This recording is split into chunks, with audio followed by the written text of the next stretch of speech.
All righty, welcome back. Just getting myself in order here. It's in order to take a look at your portfolio. And as we come into this segment, the Dow is down up 62 points. So a little bit of a recovery there. I'm a little disheveled, as I mentioned, because I had a rough morning. But things are getting better. And things are going to get better for you right now because Republican strategist, great friend of Liquid Lunch, he's been with us literally from day one when the studio was a spare bedroom in my apartment. And now he's one of the hottest guys around. I mean, we got to beg him to come on Liquid Lunch these days. Republican strategist, philanthropist, business leader, Joe Pinion's with us. Joey, thanks a lot for making some time for us. I really appreciate it. Glad to be here. I was just talking in the open. I know you want to talk about it a little more, but you know, the Republicans try to come here and say, all right, here's a start. Here's a bill that's the start of police reform. And as much as the hollering and screaming and autonomous zones and all this other crap, the Democrats are blocking the bill. Why won't they let at least a first step happen? Well, I mean, it's just apparent to anybody who's paying attention that the Democrats don't want justice. They want a new president. And they will sooner keel over and die before they let President Trump affix his signature to any type of landmark civil rights bill, unless they can't say into perpetuity that he was the most racist man that ever lived. So I think that's really what we're dealing with right now. I mean, the notion that they wouldn't allow this bill, which provides a framework for many of the changes that people on the left and people all across this country have been clamoring for when it comes to accountability in policing. It really speaks to the fact that they're not interested in true change. And it's sad because, again, as I've remarked before, if we can get a landmark civil rights bill that gives black people public accommodations in the midst of an election in 1964, then certainly we should be able to get simple accountability for law enforcement in a 2020 America. Yeah, Joe, it sure seems to me like many other things this Democratic Congress and this Democratic leadership has done. They scream and hoot and holler and yell about how they want all this stuff. And then when Trump says, let's come to the table, I remember this happened with infrastructure when he said, hey, I'll do an infrastructure bill. And then he called, Nancy Pelosi comes over to the White House. And what does she do? She insults him and then storms out of the meeting because they don't really want him to have any victories. And even if it's what they want, they still won't let him have that victory. And they're really hurting their own constituency in this case, if you ask me. Well, look, I think, the old lesson in politics used to be that if you solved people's problems, they would reward you with their vote. And now it appears that politicians, and particularly Democrats, have discovered that if you actually don't solve problems, then you can use those problems as a wedge to divide the electorate and win elections. And I think that is what's happening right now. We see that progress is often delayed. We see that dreams are too often deferred because we have an obstructionist Democratic caucus who has zero interest in actually accountability for themselves and somehow wants to lay their burdens down at the feet of President Trump for all the things in many ways that they are standing in the way of legislatively. Hey, Joe, it became the new hot craze a few years back where a lot of women to feel better about themselves would start injecting, botulinum and Botox in their face and their eyes. And you see these women walking around with these big giant lips. The problem with a lot of that stuff is after like 2 or 3 months, it starts to dissolve. And then they got to go in for another injection, right? Yeah. Isn't a lot of the stuff that these liberals are screaming and yelling about, isn't this like cosmetics? Don't we really need to get down to some systemic foundational changes? Well, yeah, I mean, this is what I've called this, Democrats' plastic surgery solutions for racial harmony in America.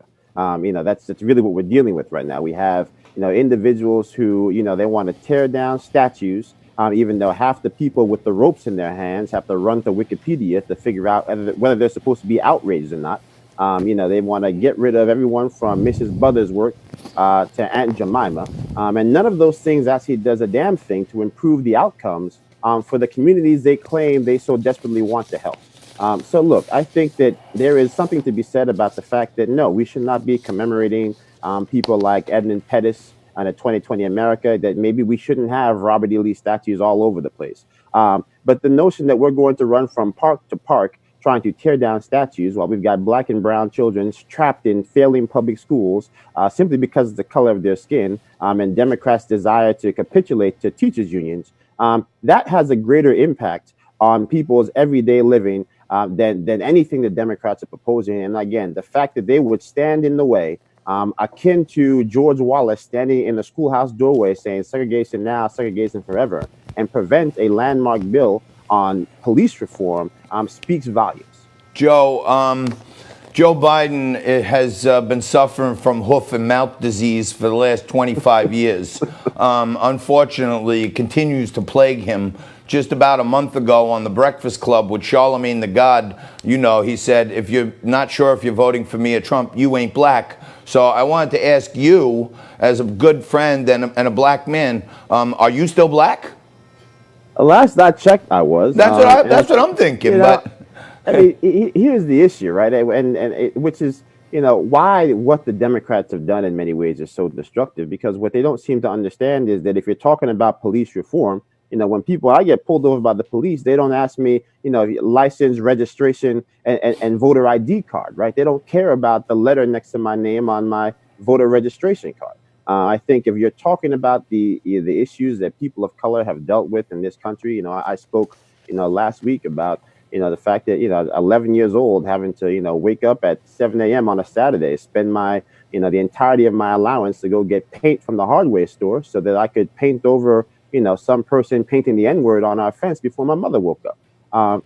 Those are the stories that people deal with on a regular basis. Yeah. It doesn't stop me from being here talking to you. Doesn't stop me from being able to become successful in the world. But let's not also pretend that those traumas are not silent passengers in people's lives. No, 100%. And Joe, we should be able to have, yeah, go ahead. I'm sorry. Yeah, so we should be able to have these conversations about race. But we also should understand that when people do things like talk about defunding police, or all types of tearing down statues, it really actually takes away from the much more substantive and important conversation that we need to be having as a country. Joe, I can tell you this. My dad was a cop, okay, and I grew up, he played on the NYPD softball team. He played on the NYPD football team, and that was in the 70s. I'm much older than you. But I was around, cops who were racist, and I used to hear things that, I used to not be sure about. And my father wasn't that way. My father, we were a sports family. He used to get in the car with me and say, hey, you hear what that guy was saying? He says, you don't pay attention to that. He says, when you go in the huddle with your friends and they throw in the water bottle, whether there's a black guy next to you or a Puerto Rican guy, you all drink out of the same bottle because we all come from the same place. Don't listen to that crap. But I will say to you that you're right. When you say, hey, when you get pulled over, they don't ask you for your voter ID card. But we do know that there is an institutionalized thinking in law enforcement that, hey, if there's a black guy in a white neighborhood, maybe we should pull him over. And those are the conversations that we have to have, that it's just not about the driver of the car. Give us a reason. And those are the ills that have been built upon. And I wish someone, some other folks that could come forward and find a thoughtful counterparty on the other side and say, let's get to the table and talk about the real stuff. Let's get to the meat and potatoes. I think most of America was united that this cop should be locked up, tried, and fried. We were all on the same page, and then Antifa hijacked it. Yeah, I mean, I think, the real sad thing is that, we were having what I call, the most important, most consequential conversation on race we'd had in 60 years, certainly in my lifetime.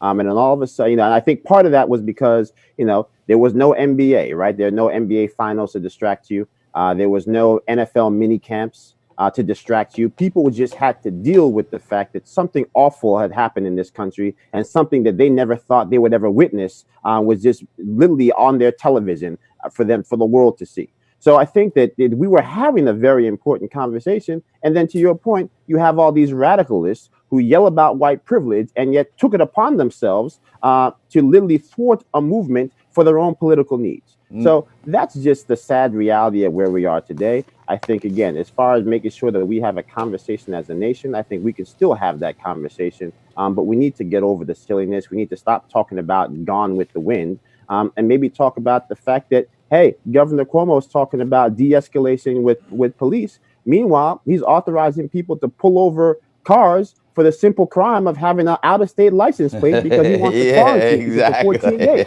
I mean, who do you Yeah. think they're going to start pulling over? Yeah. So this is the type of lunacy Right. that we're dealing with right now, where Democrats are talking out of both sides of their mouth in the interest of political gains, and they have zero idea for the actual consequences and the impacts that it has on everyday lives for people. All right, Joey Pinion, we got to leave it there. Thank you very much, brother. We got to have you back soon. Thank you. You're Absolutely. the best. You the man. Talk soon. You the man and the woman for watching Liquid Lunch. We're going to take a quick break right here. We're going to come back right after this with Catherine Gell to talk about breaking partisan gridlock.